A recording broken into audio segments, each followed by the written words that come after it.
வணக்கம். சமீபத்தில் வாழை திரைப்படம் பார்த்தேன். ரொம்ப அருமையாக இருந்தது. அசுரனுக்கு அப்புறம் என்னை பாதித்த ஒரு படம் வாழை. என்ன ஒரு பிரச்சனை அப்படின்னா, அசுரன் படத்தை திருப்பி திருப்பி பார்க்க தோணுச்சு. எப்படி எடுத்திருக்காங்க, அந்த நடிப்பு எப்படி இருக்குது, அந்த கதை எவ்வளோ அழுத்தமாக சொல்லியிருக்காங்க அப்படின்னு திருப்பி திருப்பி பார்க்க தோணுச்சு. ஆனால் அந்த வாழையோட கிளைமேக்ஸை அதுக்கு பயந்துட்டு அந்த படத்தை திருப்பி பார்க்க தோணலை. ரொம்ப அழகாக எடுத்திருப்பார் அந்த மாதிரி செல்வராஜ் அவர் டைரக்டர். இது உண்மை சம்பவம், அவங்களோட வாழ்வியலை நல்லா பதிவு செஞ்சுருப்பார் அந்த படத்தில். இந்த மதம் ஜாதி இதெல்லாம் தள்ளி வச்சுட்டு ஒரு நியூட்ரலாக அந்த கதையை பார்த்தோம் அப்படின்னா, அந்த வாழ்வியலையும் வறுமையையும் எவ்வளோ அழகாக சொல்லியிருப்பார் அப்படிங்கிறது அந்த படம் பார்க்குறவங்களுக்கு நல்லா புரியும். ஏன் அப்படின்னா, அதாவது 3 வேளை சாப்பாடு கூட இல்லை, அந்த ஒரு வேளை சாப்பாட்டுக்காக எவ்வளோ கஷ்டப்படுறாங்க. ஒரு படிக்கிற பிள்ளைங்க அந்த சாட்டர்டே சண்டே லீவை கூட என்ஜாய் பண்ண முடியாமல் அந்த வறுமைக்காக அந்த வேலைக்கு போகிறாங்க இல்லையா, அந்த வாழைக்காயை சுமக்கிறது, அதில் எவ்வளோ கஷ்டப்படுறாங்க. ஒரு சின்ன சின்ன ஒரு விளையாட்டு சந்தோஷம், அதை கூட அந்த பிள்ளைங்க என்ஜாய் பண்ண முடியாது.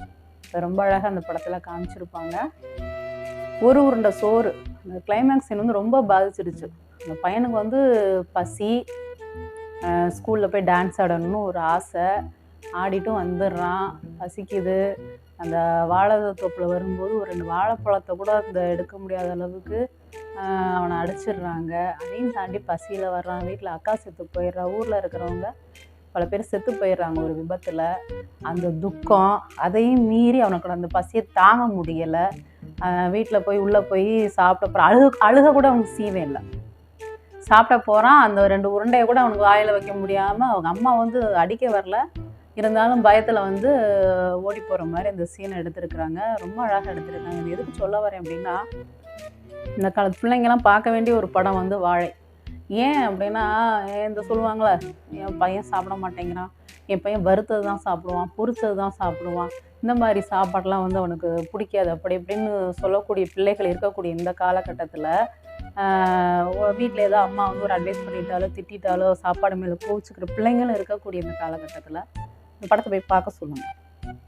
ஒரு வேளை சாப்பிட்றதுக்கு உழைக்கிற பையன், நல்லா படிக்கிற பையன், உழைக்கக்கூடிய பசங்க அந்த சாப்பாட்டுக்கு எவ்வளோ கஷ்டப்படுறாங்க அப்படிங்கிறத ரொம்ப அழுத்தமாக சொல்லியிருப்பாங்க. அதனால் கண்டிப்பாக அந்த படத்தை போய் பார்க்க சொல்லுங்கள். அது மட்டும் இல்லை, இது ஔவையாரே ரொம்ப அழகாக சொல்லியிருப்பாங்க. இந்த பசியோட கொடுமையை, இந்த வயிறை வச்சுட்டு நம்ம எவ்வளோ கஷ்டப்படுறோம், வாழ முடியாமல் ஒவ்வொரு நாளும் போராட்டமாக இருக்குங்கிறத ரொம்ப அழகாக சொல்லியிருப்பாங்க. ஓர் நாள் உணவை ஒளி என்றால் ஒளியாய், ஈர்நாள் உணவை ஏழென்றால் ஏழாய், ஒரு நாளும் என் நோவறியாத வயிறே உன்னோடு வாழ்தல் அறிதுன்னு ரொம்ப அழகாக சொல்லியிருப்பாங்க. ஒரு நாளைக்கு சாப்பிடாம இருந்தா வயிறே, ஒவ்வொருத்தரும் சொல்ல வேண்டியதுதான். ஏன்னா ஒவ்வொரு நாளும் அந்த பசியோட அப்படிதானே வாழ்ந்துக்கிட்டு இருக்கோம். ஒரு வேளை சாப்பிடலைன்னா சில பேருக்குலாம் வடன்னு வந்துடும்.